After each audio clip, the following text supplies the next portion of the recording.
isi ikunda abantu binjije. Nono rero Satani aravuga ati barindagire tubayobore cyangwa se tubakoresha icyo dushaka. Ati ndarugwesha ryamusinzira ngo atora abagabo b'ibigoryi. Umuntu akajya mu rukiko, akajya muri tribunal, akadefanda ibintu. Uriya nidushaka kumva ibintu cyangwa kumenya ibintu, tujye tureba zira commentaire, ntibarwabuze isoni. Umuntu ajya mu bintu by'abandi akabirambagira, kabyishimira, akabikora plani, akaza kereka entrepreneur buryo azamwubakiramo ikibazo, azamwubakiramo inzu, azi ko yakibonye mu manya ari amahugu. Navuze muri kategori zose, haba mu nzego bwite za leta no mu madini. Navuze ko bashyingiranye. Barabiterwa n'iki ko gushyingiranwa rero? Ndagaruka kuri rya jambo nubwo bw'imibereho. Kavuga ati mbeshye nekinike nihuze dukorane. Yes, nubwoba kuko navuze ko uvuze Herode we agenda n'inkota. So ukambara igishura cy'ubuhereza bw'Imana, cy'ubukozi bw'Imana, ariko uzi ubwoba, udashoboye guhagarara ngo udefande abo wiyitirira, abo washyizwe imbere. Antoine Rutayisire, Potre Gitwaza, Masasu yashatse abantu bakomeye ko bahura na perezida bakagana ku bintu bijyanye na FDLR. Kuko abantu baramya bakanezerwa Imana, iyo dajya kurogasanga ntacyo rafite, mukavuga ati no ndabisenya kuki mutandamya po mumvireho. Ntabwo muzi ko ari je ubaho uburenganzira. Noneho rero abamaze gufatwa n'imigati bati tubabarire, twaratandukiriye, turihaniye mu izina ryabo tugira gute. Umukozi w'Imana uhamagaza umwuka wera yihanira imbere y'isi gute. Mani bababarire, mani dutabare. Reka nanjye ngusuhuza kandi ngushimira kuba wahisemo Isezerano TV. By'agaciro gakomeye cyane n'uri kuba ugarutse kure ibyo twaguteguriye. Reka nkubwire ngo turagukunda, niyo mpamvu duhera inyuma ya kamera dushaka ibiganiro nk'ibi ngibi, dushaka abagabo b'Imana nk'aba ngaba kugira ngo batuganirize, ubundi baduhugure, tumenye icyo dukwiye gukora mu gihe gisa n'iki ngiki. Pastor Gabriel, twishimiye kuba nawe ku Isezerano TV n'ubundi. Nanjye biranejeje Vode, Isezerano TV, muhabwe umugisha n'inshuti zanyu, murakoze. Amen. Ariko nanjye namaze kuba inshuti yanyu. Yego. Inshuti zanyu nizo inshuti zanyu. Yego. Good. Reka nduvu uyu munsi twabanza tugashima Imana ikaza kudufasha, ikaza no kutuyobora muri iki kiganiro. Reka dusenge. So mwami wacu Yesu Kristo, turagushimiye muri ibihe udutije ubuzima kandi n'ingwate y'umwuka wera. Turabigushimiye n'ibintu by'agaciro gakomeye mu maso yawe na yacu mwami. Aka kanya yo duhawe rekomeze kwa natwe, udumwuka w'ubwenge no guhishurirwa, kandi dusenge n'abandi bose bazadukurikira n'abadukurikira kugira ngo babashe guhabwa umugisha binyuze muri uyu mwanya. Kandi akwinyize mwami, ikiganza cyawe cyiza gikomeze kutubaho, igikundo cyawe kitubeho, izina rya Kristo seneze kubikoze. Amen. Amen. Pastor, wenda ntabwo ndi bujye kure y'ibigano tumaze iminsi dukora. Nkurikije muri comment ndi kugenda mbona abantu barimo bavuga ati tubonye umuntu uri kuvuga ukuri.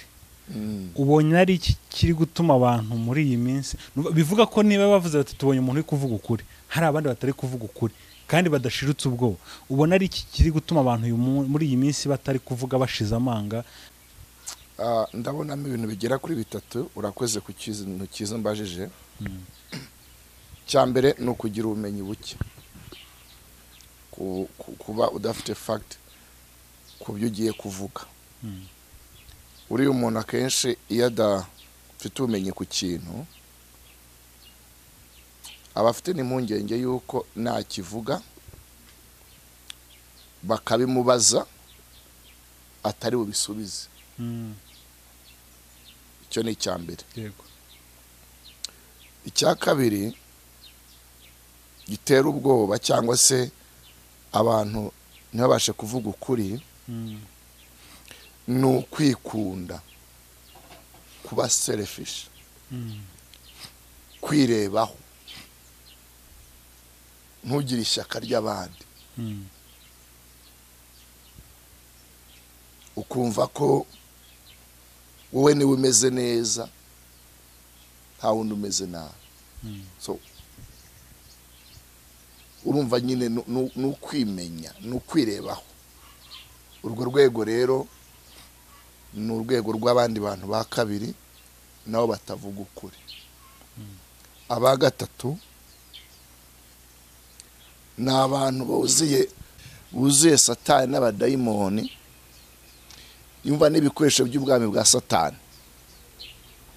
Kuko ari mu kiganiro nigeze ntanga mvuga ko isi ikunda abantu binjije. Nono rero Satani aravuga ati barindagire tubayobore cyangwa se tubakoresha icyo dushaka. Abantu bagasinda isi. Iyo mvuze ubusinzi ntabwo mvuga inzoga,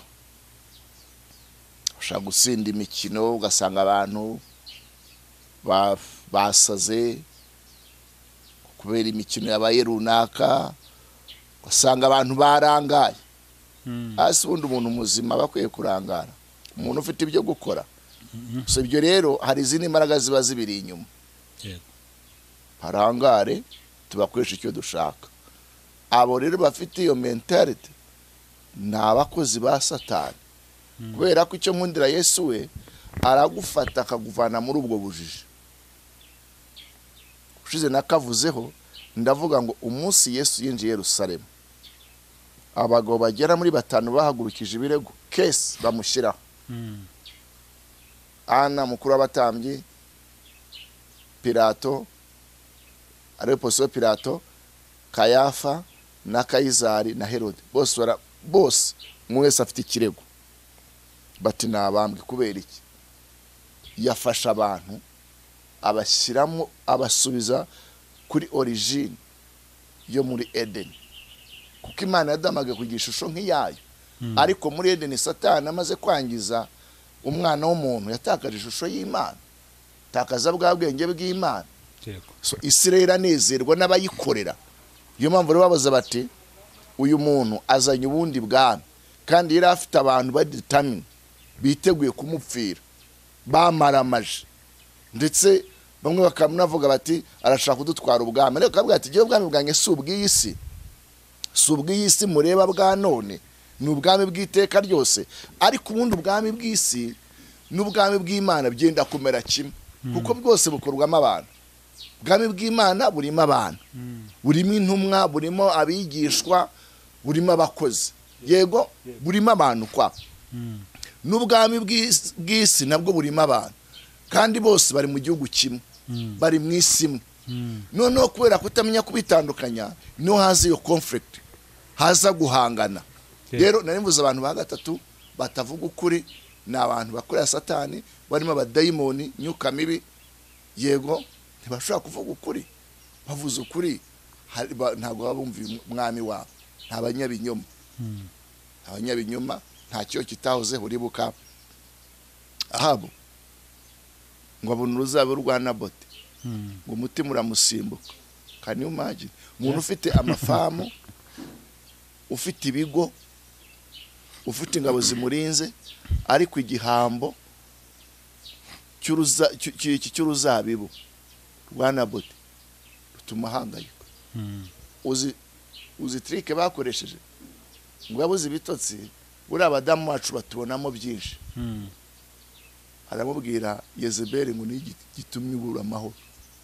Aramubwira ati ntabona uruzabibu rwande rwa Naboti, ntabwo ndi businzire. Atoye ati ndarugwesha ryamusinzira. Ngo atora abagabo b'ibigoryi, abagabo b'ikibigoryi.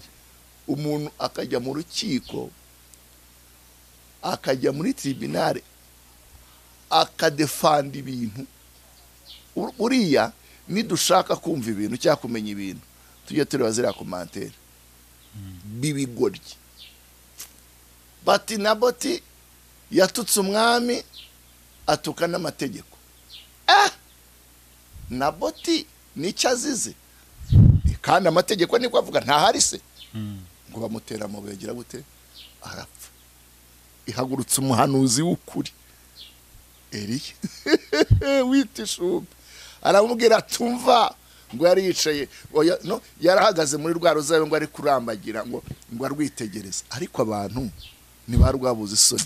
Umuntu ajya mu bintu by'abandi akabirambagira kabyishimira akabikora plani akaza kereka entrepreneur buryo azamwubakiramo ikibazo azamwubakiramo inzu azi ko yakibonye mu manyanga ari amahugu kandi akabyishimira ubundi.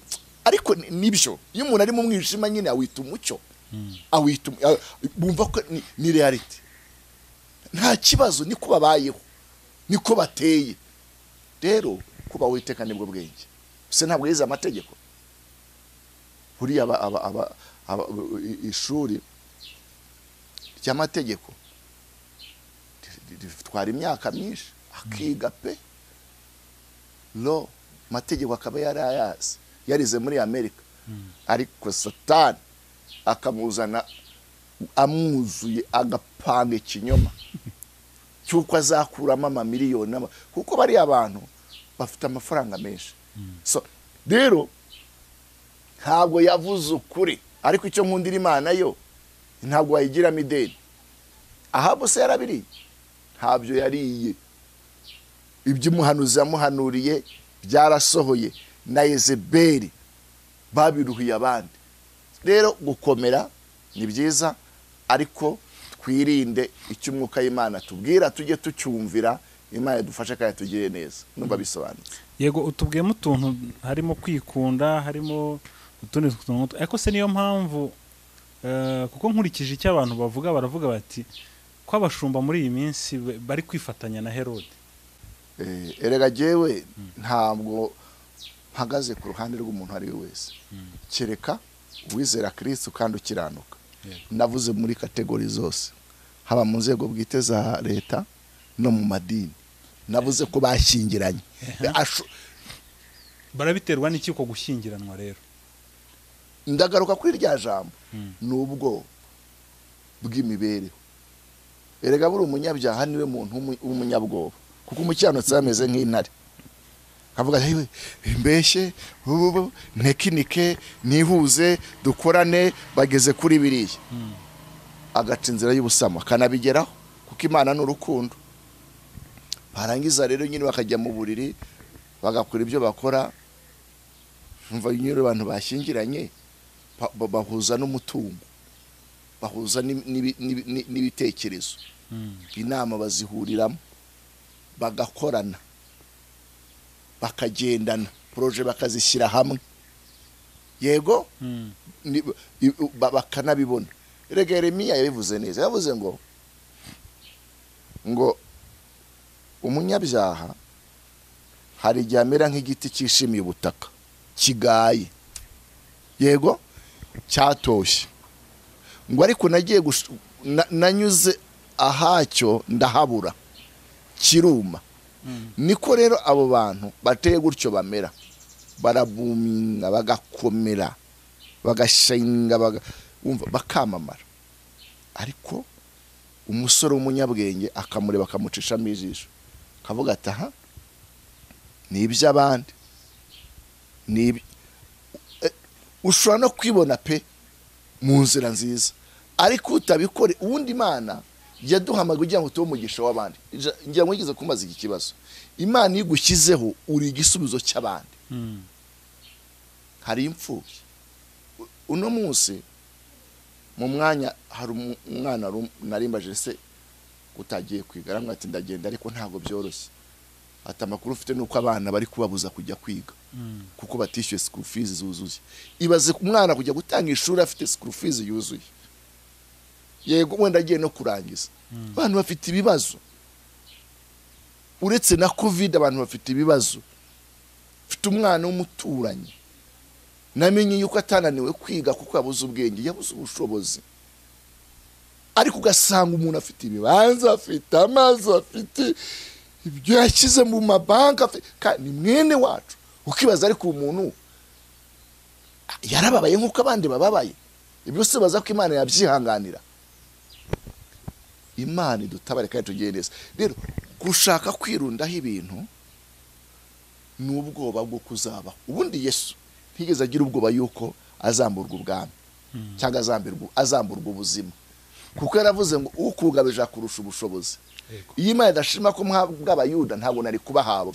Noneho udafite confidence mu byo arimo, ahorana impungenge yuko azabyakwa, noneho akirwanirira, kajya muri za ruswa, akajya kugura abandi nka biriya bya Yezebeli. Yezebeli ko yaguze abagabo b'ibigoryi, barahagarara bahamya nde ibinyoma. Nabote rwose Nabote yarakoze ibyaha. Hari igihe twumva ibintu please ibyo byakoze muri Isiraheli, mu bantu bumvise Imana yirata ikavuga ngo Isiraheli ni umugeni wanjye, ni umugore wanjye. Yego, none se ahandi hakorwa ibimeze bite? Mu yandi magambo, ikinyoma kirugamishwa, yego, ariko ukuri kujya gute kukanyagirwa. Niko isi imeze. Nanjye yose najyaga kera ntaramenya Yesu, nari nzi ko ikintu cyose gikorwa n'umuzungu ari cyiza kandi ari umuhanga, ari we munyabwenge. Ariko maze gukizwa nasanze benshi bakwiye kugirirwa imbabazi, ari amanyanga gusa. Urumva iyo myumvire?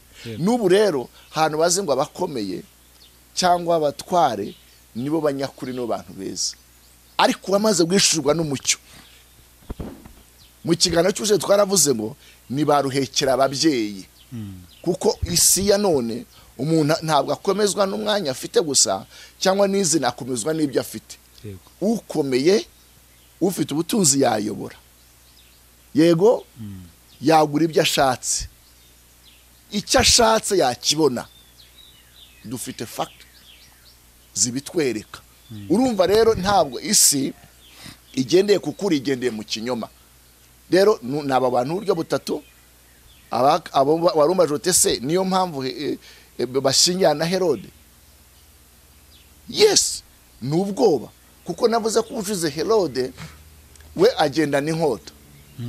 Noneho iyo yishe akazungura, yego, akazungwa n'ibidahari, kuko arazingwa atwaye ubwami. Ko nukwibeshya cyane. Wa wundi na uri mu bwoba ahita avuga ati ndiyo Herode, ndaje dukorane. Ni ndiyo Herode, ndaje dukorane, buriya ndumva twabigenza gutya. Akanitwikira n'izina yiyitirira, ndavuga izina ry'Imana. Hari abantu Yesu azihakana Evode, azabwira ngo mugende sinigeze kubamenya. Batangiye kuri potinga ngo twirukanaga abadayimoni, twakizaga abarwayi, twazuraga abapfa. Avuga ati mugende. Urumva? So ukambara igishura cy'ubuhereza bw'Imana, cy'ubukozi bw'Imana, ariko uzi ubwoba, udashoboye guhagarara ngo udefande abo wiyitirira, abo washyizwe imbere. Hari jewe mu by'ukuri iyo nkoreshe je ntago muvuze ko ndi nariye, cyangwa ndavuga uwo muri kuvugana bankurikira. Muri commentaire y'ikiganiro nigeze gutanga, aha kantu nigeze ukavugaho, ariko akenshi bihinduka bishya. Yarambwiye ngo je ndifuza ko Antoine Rutayisire, Potre Gitwaza, Masasu yashatse abantu bakomeye ko bahura na perezida bakagana ku bintu bijyanye na FDLR. Nahise nsiba, nahise mbikura, kuko gihe namubwiye nti ibyo yese byo mpamagarirwa. Jewe ndi umuvugizi w'ijuru, nyirabyo agomba kubikuramo akamenya icyo gukora. Ibyo ntibindeba. Urumva, uzi impamvu yakomanse kuri ariya mazina? Ngira ngo yana bashatse arababura. Yarashatse kuntuma. Ariko nta yindi mpamvu, nuko abona ko wenda hari imbaraga bafite, hari aho bagera. Urumva ni icyifuzo cye n'igitekerezo cye. Umvishirwa ryanjye ririmo aho ngaho. Birababaza, jewe ndi gafifi, nta byinshi ifite, ntayo mfite kuri konte ntacyo, kandi si uko ntazi gukora, ndi umukozi, ariko ibyo byaranze, wenda Imana izangira neza. Noneho rero umuntu nkanjye kuri karite y'abazwi simpari, nanjye ni Imana afasha, ni Imana. Urumva rero ikibabaze nuko wenda wakagize autorite nawe yicecekera, ntirunturukeho ndamuke. Rero urumva nyine bahita bavuga bati Herode rwose urakomeye nyakubahwa. Mvuze Herode ntabwo mvuze umuntu, mvuze umwuka w'icyubahiro w'amamoni. Mwunyumve ko Herode ntabwo akiriho, ni umwuka. Rwose dukora kuko Herode we ntafite umwanya wo kugira ngo gucira bugufa abantu. Se washobora imidugudu, ugashobora utugari, ugashobora iki? Reka abantu bafite imitwe ikomeye ntabwo bumva. Rero arabashyira ku wakajwiga, hanyuma najwigiza abangaye baravuga ati reka da sinkeneye nanjye gukorerwa nka biriya. Kubera ko Yakobo amwicisha inkota, Stefano amwicisha inkota, Barutolomayo bamushyiraga ku zuba bamaze kumwuna bakuyeho uruhu nk'uko bakuraho uruhu rw'itungo, bakongera bakanika bati ntabwo urihakanuye Yesu. Kandi niko bareba n'abandi bayoboke ba Yesu. Harimo abavuze bati uko mwatwica kose, ngira ngo kereka nyihorere. Urumva isi ikinyoma bakidefanda nk'ukuri, ariko ukuri ndavuga umukuri, mwana w'umucyo, umwana w'Imana niwe wumva ururimi mvuga. Rero naho ngaho ruzingiye, ariko ubundi umuntu Imana yateguye yatunganije avuga ukuri mu rukundo, nibyo ndimo. Amina. Nta rundi rwango, nta kindi kibi. Arashaka abantu bakora Imana, ariko Evode uzi umuntu yakoreye Imana akayemerera, afite izina, afite n'ibyo bifatika, akora Imana neza. Hari ibibazo akemura. Itorero biravuga ngo itorero ryame nta mukene wabagamo, basangiraga byose. Ariko no munsi kubera wa mwuka wa Herode, itorero rizamuye wenda ubushobozi riramuhungabanya, kuko abantu baramya bakanezerwa Imana. Herode ajya kuragasanga ntacyo afite, mukavuga ati no ndabisenya, kuki mutandamya po mumvireho, ntabwo muzi ko ari je ubaho uburenganzira. Noneho rero abamaze gufatwa n'imigati bati tubabarire, twaratandukiriye, turihaniye mu izina ryabo, tugira gute twitaho. Turihana. Ariko umukozi w'Imana uhamagaza umwuka wera yihanira imbere y'isi gute? Imana bababarire, Imana dutabare, ndihana mu izina. Nkaho baje ngo bakwihanireho.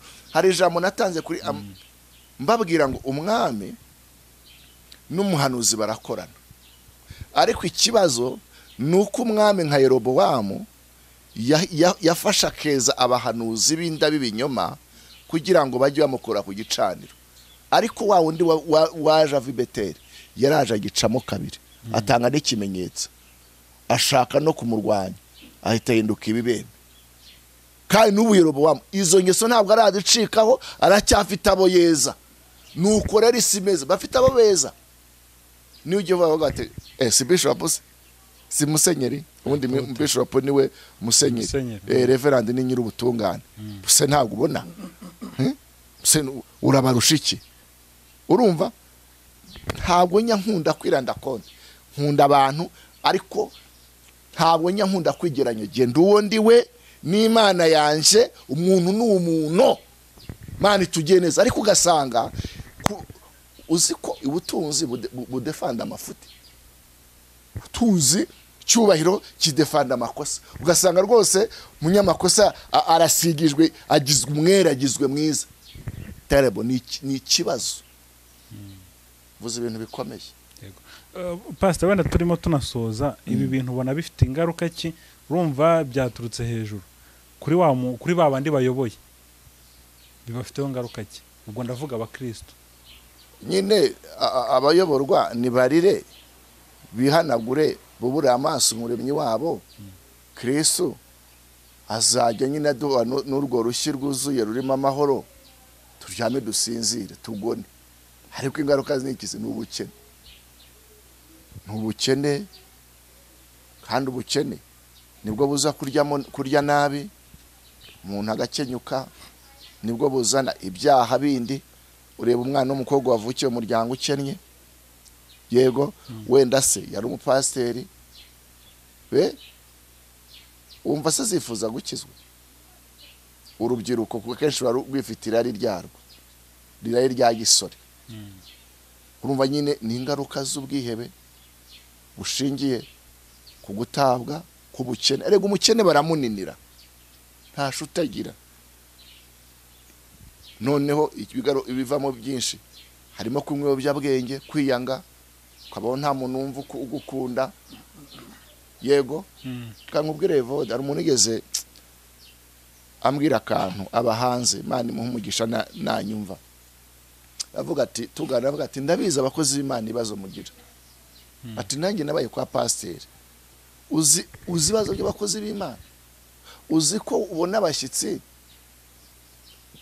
bikaba ngombwa kubyutsa abana ariko nge simbikunda mware kuya kitari bunabahaze kumwe ko kiba mu gisangira mwese kubera bamwe mukigeze gucumbikira abashyitsi abantu muri kunyumva ni mu nkurikire ugerekwa ko z'Imana no munsi bafite indege aba muri America Australia hehe umukozi w'Imana aca muri struggle ariko akenshi hari igihe azamuka none akagera ku gasongero ntiyivuze kuzasubira hahandi kuko harababaza hari n'abandi rero akira aho ngaho ababaye uno munsi ndashima Imana hari abakozi b'Imana bamwe bari gutegura ibiterane nigeze mbona Pastor Kayanja ategura igiterane cy'abapasiro mu cyaro n'abatumira abahamagari na Apostle Minyoni yarigeze kubikora arabaremera arabashyigikira nibyo n'abaturage bo mu nzego zanze barashyigikirwa niyo mva ari mitiwere kuko hari ibyiciro ariko ibyo ntibihagije umuntu ushobora kumuha isamaki akayirya ikamuryohera ariko kuko utamufunguye amaso ngo umwereke aho bayirobera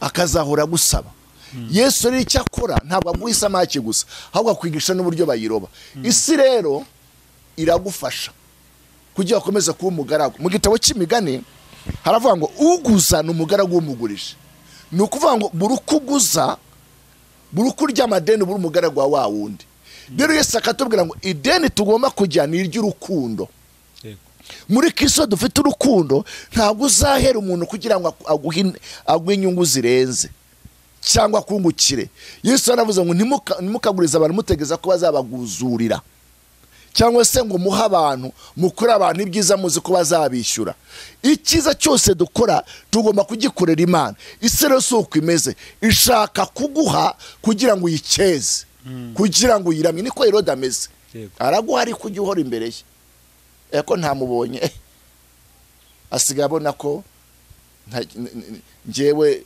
ntabwo ampa agaciro ugahita umunyaga umwamaranyaga niyo mpamvu siba umwami amaze kumuteranyaho Mefibosheti yahise avanga ibyari ibya Mefibosheti ni bibi byande ibyasiba sigaje akanya gato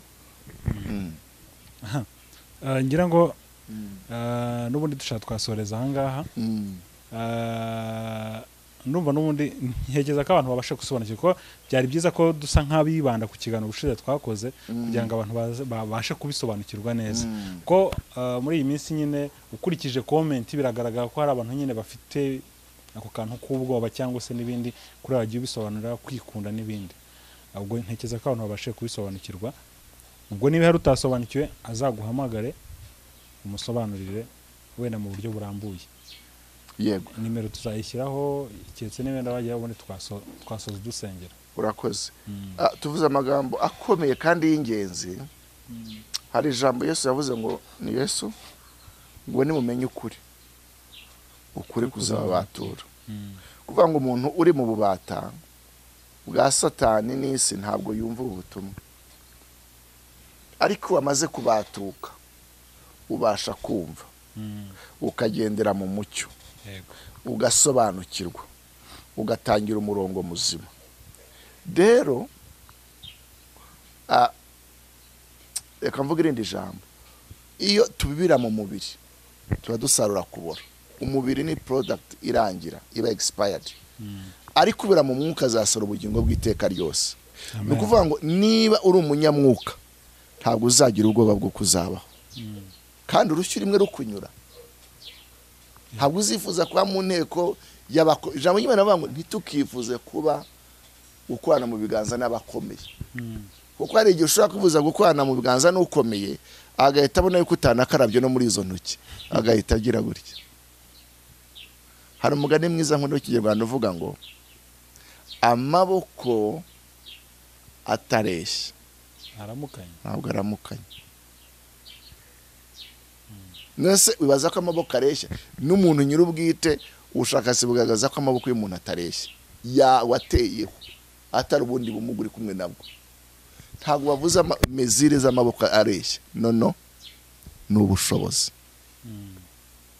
Rero ukwiriye kwifuza kugendana na Yesu, kuko Yesu icyo mukundira waba uri we wese umuciye bugufi arakubaha, kandi akagenda akuzamura. Niyo mpamvu gukora ibyiza uri umwana w'Imana automatically biroroshye. Iki tuzagikuraho ikiganiro. Hari bene data ndi kubona ko social media yabaye mudugudu biroroshye, mudugudu tuba mu midugudu tuba tubureba ibintu byose hafi. Hari abantu bafite ibibazo kubijyanye n'amaturo gutanga. Ushobora kimbajije, ese ni ngombwa yuko ni umuntu agiye gusengera umuntu amubwira ngo niyohereze ituro, amwohereze tike? Ibyo byose, ariko mu kintu kimwe nabivugamo, umuntu wahuye na Kristo akemera kubira mu mwuka, ibyo byose biroroshye kuri we. Ntabwo urinda kumuhata, birava ngo mutange mudahatwa. Yego, ibyo birumvikana, arakureba akumva icyo gukora. Muhabwe umugisha n'Uwiteka. Rero mukomere mu Mwami Yesu.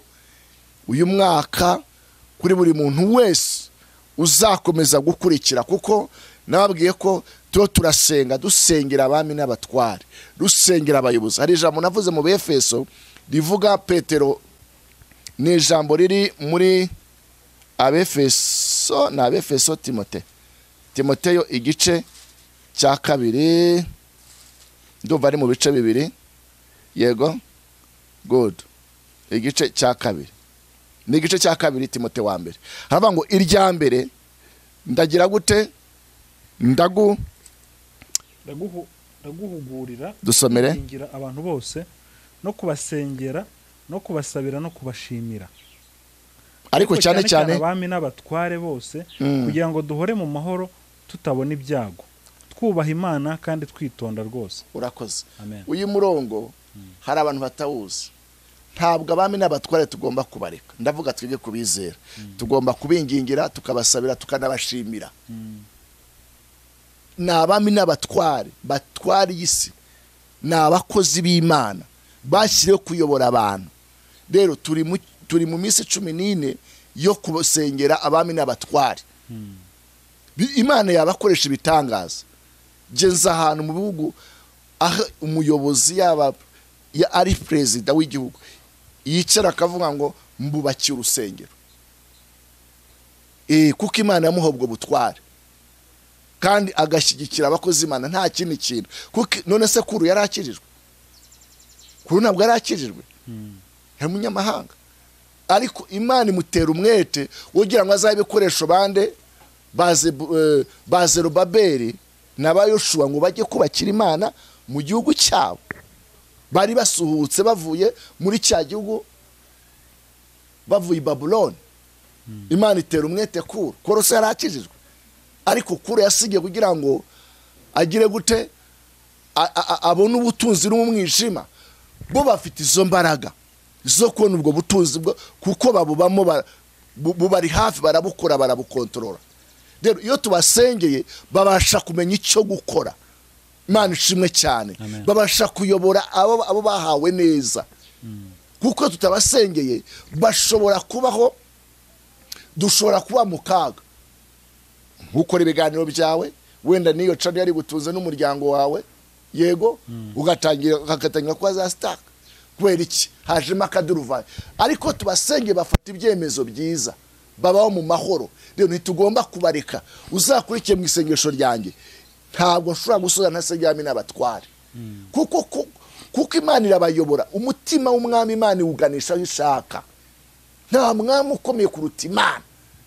Yaba Farawo, yaba Nebukadinezari, yaba Herode, yaba Pilato, Imana iri hejuru yabo. Kandi icyo nkunda nabo bajya bavuga bati hejuru yacu hari Imana. Imana ni ibimfashamo. Benshi niyo barahira aravuga ati Imana izabimfashemo. Arabizi ko hari imbaraga ziri hejuru yiziwe. Nubwo yatandukiye ariko hari imbaraga ziri hejuru yabo. Tugomba kubasengera, tukabakunda, tukabasabira. Abami n'abatware, iyo byaba n'abatware n'abayobozi bayobora abandi, ha mu rwego rw'idini. Paul avango nanjye musenge kugira ngo mpabwe kuvuga shizamanga ni intumwa ni apostle nawe akeneye amasengesho. Nanjye tuvugana nkeneye amasengesho. Umuti siko tubatera imijugujugu. Tubakunde, tubasengere. Reka dusenge. Mana mu izina rya Kristo turasenze kugira ngo ikiganza cyawe kiza kitube kubaho umugisha abami n'abatware. Ndavuga mu nzego zose, mwami bakumenye, umucyo ubavire, bagucire bugufi, bamenye kuri Imana ikomeye, bamenye kuri hejuru y'abantu, bamenye ko mwami ari wabimitse, ko ari wimika kandi ukimura, ugashyiraho, ushyira kuzimu kandi gakura. Oh haleluya. Toyaza haleluya. Ndagushimiye mwami, mbabazi zawe nizibabeho, bwizagaye nibubabeho. Mpawe umugisha nawe, urakoze mwami, nkoze icyo nagambiriye gukora kandi urakinshoboje. Nk'umugisha nirukanye imbaraga zihora mu izina rya Yesu. Myuka mibi, imbaraga z'umwijima, imbaraga ziteza impanuka, imbaraga ziteza imyiryane, turazirukanye. Sengera abarwayi mu izina rya Yesu. Yewe urwaye akira gukira mu izina rya Yesu. Uzarama yewe uri mu ntambara, yewe uri mu kaga, yewe urenganywa mu izina rya Yesu. Ndagusengeye, hagarara, shikama, komera. Urakoze mwami, mu izina rya Yesu neze kubikoze. Amen. Shalom shalom. Murakoze, mpagumugisha n'Uwiteka. Amen.